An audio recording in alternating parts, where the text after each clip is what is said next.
Olá pessoal, eu estou aqui gravando esse vídeo para explicar sobre o problema de Count Number of Ways to Cover a Distance, que nada mais é que contar os números de caminhos para a gente conseguir cobrir uma distância.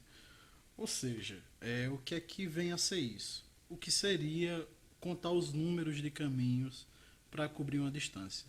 Por exemplo, a gente pode mapear esse problema para, dado um problema, ou seja, uma distância, de quantas maneiras eu posso resolver esse problema, de quantas formas eu posso cobrir essa distância.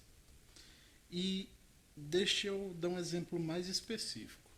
Imagina que tu tá aí fazendo um projeto de software e existe uma funcionalidade lá XPTO. Quantas são as maneiras que existem para implementá-lo? Vamos lá, deixa eu dar um exemplo um pouco mais palpável para vocês. Digamos que no projeto de vocês precisem implementar um Fibonacci da vida. Existem pelo menos três maneiras de construir o Fibonacci, que é a forma naive, onde a gente verifica se o n ele é menor que 2 e aí a gente retorna 1. Do contrário, a gente retorna a soma de fn-1 mais fn-2, que é o Fibonacci dos dois anteriores. Essa construção ela é de forma recursiva e a gente sabe o que a recursão traz junto com ela.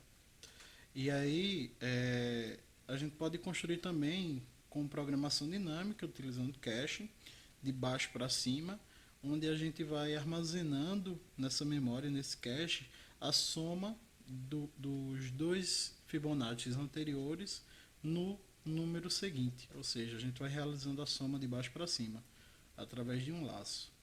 E também a gente pode fazer com programação dinâmica sem cache, onde a gente vai somando o anterior com o atual até que a gente chegue no Fibonacci desejado, certo? A forma interativa, de baixo para cima.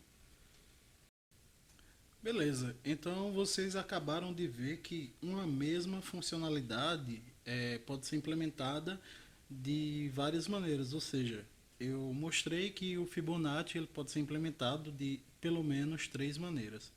E é exatamente isso a que se destina esse problema.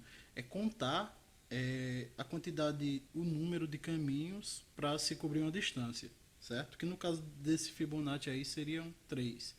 Eu creio que possam existir mais, mas nesse caso foram três.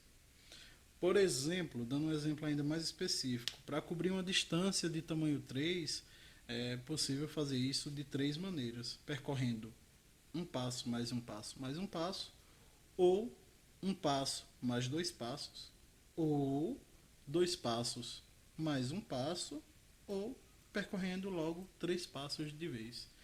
E aí, para cobrir uma distância de tamanho 4, é possível fazer isso de sete maneiras. Tá aqui as sete maneiras. Para a gente cobrir uma distância de tamanho 5, é possível fazer isso de 13 maneiras. E aí você percebe que conforme a entrada vai aumentando, a saída vai aumentando consideravelmente. E quando a saída aumenta consideravelmente, recursão pode não ser uma boa ideia de se usar. E aí, onde é que eu posso usar esse problema? Esse problema pode ser usado no planejamento e gerenciamento de projetos. Pode ser usado nas estimativas de custo, em estimativas de tempo, estimativas de esforço, e em planejamento de projetos. O próprio exemplo que eu dei do Fibonacci, vamos lá dizer que no teu projeto tem uma funcionalidade do Fibonacci. Você vai saber que para implementar o Fibonacci existem pelo menos três maneiras de implementá-lo. E aí cada uma dessas maneiras tem um custo associado a ela, seja esse custo de manutenção, ou de tempo, ou de memória, ou de processamento e etc. E aí cabe ao gerente de projetos tomar a melhor decisão baseado na informação que ele tem em mãos. Enfim, mas vamos voltar para o problema. Esse é um exemplo de código naive, de uma solução ingênua, onde se a distância for menor que zero, não existe nenhuma possibilidade de cobrir uma distância negativa. No entanto, se a distância for igual a zero, existe apenas uma possibilidade para a gente cobrir essa distância, que é permanecendo parado. Ou seja, a distância já está coberta se a gente permanecer parado. Ou seja, se não entrar em nenhum desses dois casos base, ele retorna a soma dos três resultados anteriores.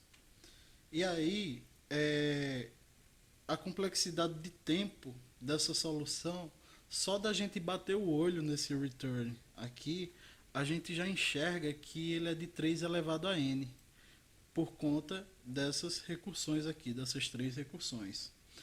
Ao analisar a árvore de recursão, nós podemos observar que vários subproblemas eles são resolvidos repetidamente e que esse subproblema possui uma subestrutura ótima, ou seja, a solução ótima do problema pode ser obtida usando soluções ótimas dos seus subproblemas. E aí a gente enxerga que há uma repetição na resolução dos subproblemas. Por exemplo, aqui o N1. O N1 ele é calculado uma, duas, três, quatro vezes.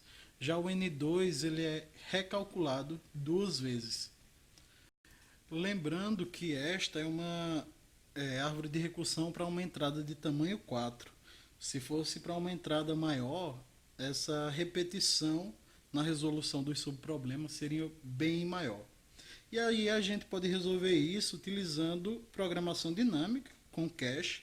A gente inicializa esse cache com os casos base, ou seja, existe uma maneira de cobrir 0 e 1. A gente popula aqui as duas posições iniciais com 1. E existem duas maneiras de cobrir uma distância 2, que aí a gente popula com 2. De forma iterativa, a gente vai populando o cache com a soma dos três anteriores, da mesma forma que a gente procedeu com o Fibonacci, certo? E aí, a gente também pode fazer um código de programação dinâmica sem cache. A gente verifica se a entrada, a distância a ser coberta é 0 ou 1, e aí a gente retorna 1, que é o primeiro caso base. Verifica se é igual a 2, a gente retorna 2. Do contrário, a gente define os as três últimas entradas como XYZ, que por conta das três últimas letras do alfabeto, eu populo com os casos base, e aí de forma iterativa é C, que é uma memória temporária, uma variável auxiliar. C é a soma dos três últimos, e aí aqui eu redistribuo. X recebe Y, Y recebe Z, e Z recebe C. Ou seja, eu vou atualizando, a cada iteração eu vou atualizando os três últimos, para que C sempre seja a soma dos três últimos anteriores. Da mesma forma que eu fiz com o Fibonacci iterativo sem cache em programação dinâmica. E isso é tudo, pessoal.